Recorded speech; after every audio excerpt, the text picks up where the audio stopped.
আলাইকুম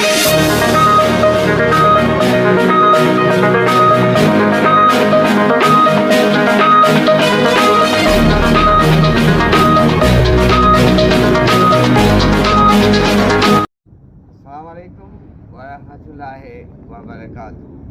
আজ 30শে আষাঢ়, আজ আপনার 14ই জুলাই, মঙ্গলবার।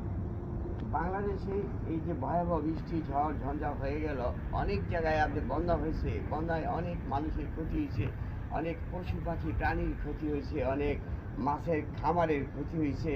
এর ভিতরে যারা স্কুলে পরীক্ষা দিতে যাবে, তাদেরকে স্কুলে পরীক্ষা দেওয়ার বন্ধ করা হয়নি, যার জন্য শিক্ষামন্ত্রীর বিরুদ্ধে শিক্ষা বোর্ডে নানান জায়গায় আন্দোলন হচ্ছে।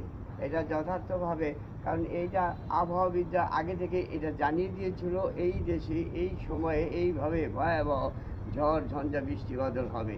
কাজেই তাদের উচিত, আর বাংলাদেশ এমন একটা দেশ, যেই দেশে কোনো মানুষ অপরাধ করলে বা কোনো ধরনের দুর্ঘটনা ঘটলে সেই মন্ত্রণালয় থেকে কেউ পদত্যাগ করে না। এটা পৃথিবীর একটা মাত্র দেশ, সেটা বাংলাদেশ।